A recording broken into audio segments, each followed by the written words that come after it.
Now we wrap up a week of reports from Tampa, Florida, where we went to spotlight what Americans think the role of government should be. That debate generated a politics of anger that led to an unexpectedly competitive Republican primary race for a U.S. Senate seat. Judy Woodruff reports. On tax day, all across the country, members of the Tea Party movement gathered to rally and protest, including here in downtown Tampa. Let's fight to take back our country. It's anger like this that has helped fuel the rise of an upstart young candidate for a Senate seat in the fourth most populous state in the country, setting off a pitched battle inside the Republican Party. Good luck. Thank you so much. Thank you. The son of Cuban immigrants, 38-year-old Marco Rubio was not well known when he announced his candidacy last year. He had served in the Florida State House, rising to Speaker. But few thought he had a chance against the popular Governor Charlie Crist. How about a hug, Francine? I feel it. Out of the public eye, though, things look different. With the primary open only to registered Republicans, Rubio spent months traveling around the state, getting to know local activists who were impressed. So much so, he quickly became the darling of the right. And the reason why I'm running for the U.S. Senate is simple. I know that in this race, I'm the only candidate that you can trust to go to Washington, D.C. and stand up to this agenda and in its place offer a very clear alternative. And many Republicans were already suspicious of Crist and his occasional moves toward the political center, on the environment, and with court appointments. Those gestures toward moderation, which a year or so earlier might have appealed to Florida's large block of independent voters, ended up backfiring inside the GOP. And this happened as the political ground was shifting in Washington, with partisanship growing more heated and President Obama's policies more controversial. Obama's economic stimulus plan was attacked by Republicans as costly and ineffective. Criticism that especially stuck here in Florida, with its go-go economy hit hard by devastating job losses and home foreclosures. Please give a warm Florida welcome to President Barack Obama. So when Crist not only announced support of the stimulus plan, but briefly embraced the president on a visit to Florida, it left him wide open for a charge that he was breaking faith with his party. The biggest thing with Crist was supporting the stimulus bill for me. He literally embraced that. And to me, that is really going back on not supporting the Republican Party. If that's how he thinks he's going to help the state of Florida, he just needs to be a Democrat. How about a sticker for you, Joe? It's a charge Crist has spent the past year trying to fend off, as he was last weekend at the sprawling Villages retirement community in Central Florida.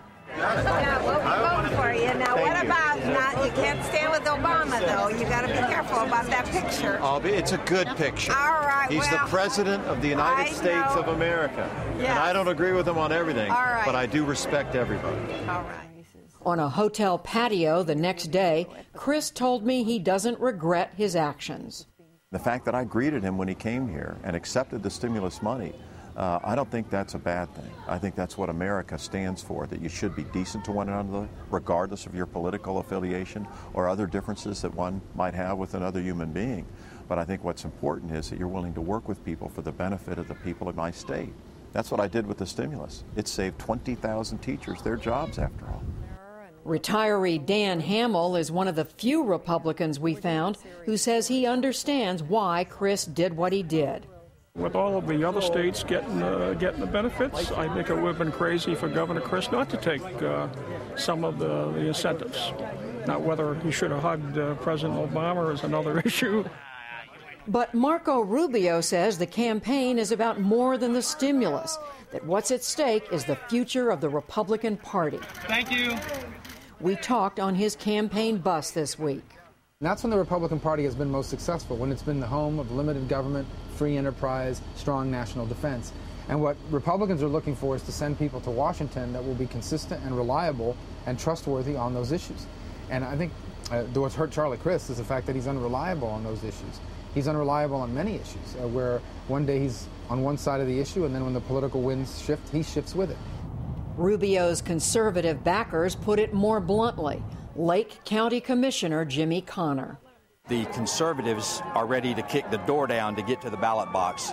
We do not want to send the next Arla inspector to Washington, D.C. to represent the state of Florida, and that's what we fear you would get with Charlie Crist. Many Crist supporters, however, say they are sick of the gridlock in Washington. You really don't want to send someone to Washington who's not going to be able to do business. He would stand with the Republicans if he feels that it's right for Florida. I want to get business done in Washington, and if that means compromise and being friendly to the other side, then that's what we have to do. I want to take a little common sense to Washington, all right? Good, okay. Help me get there.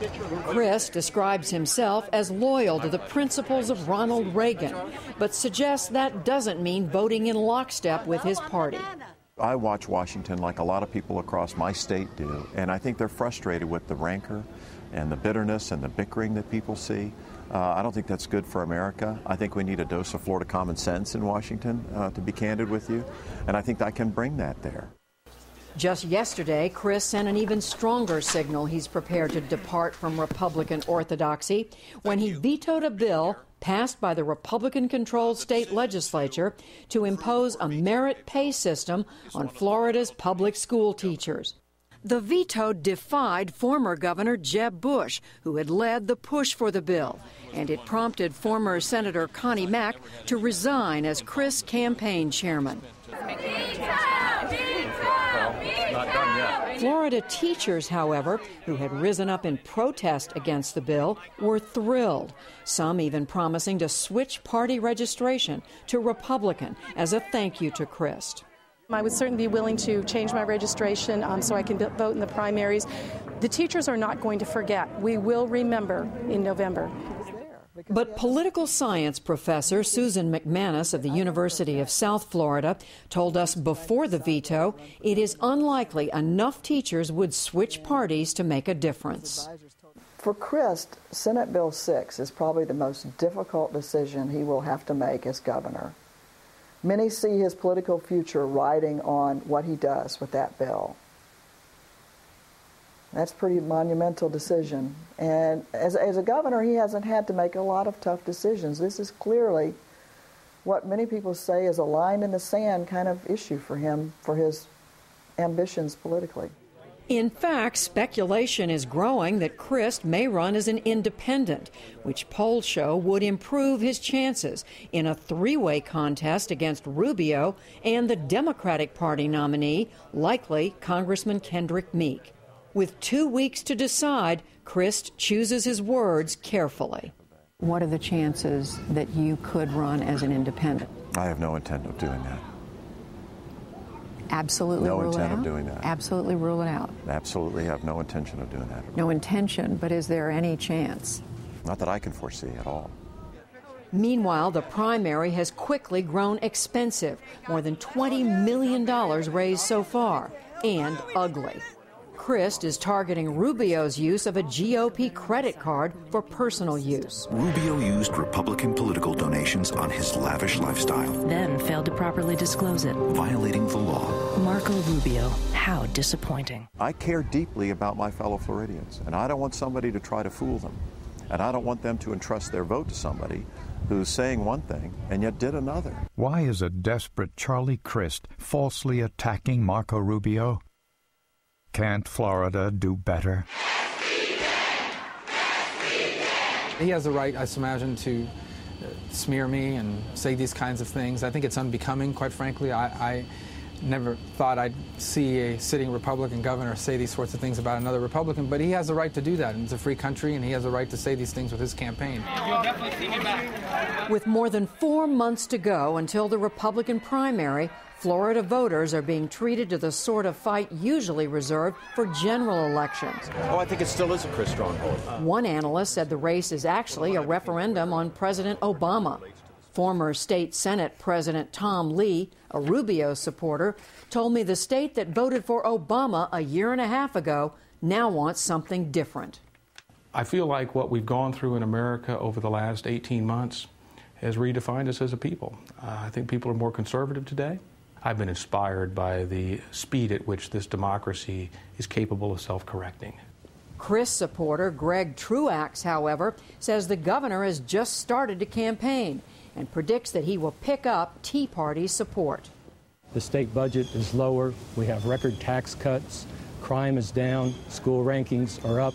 We have Tea Party supporters because they're much about a smaller government and less spending.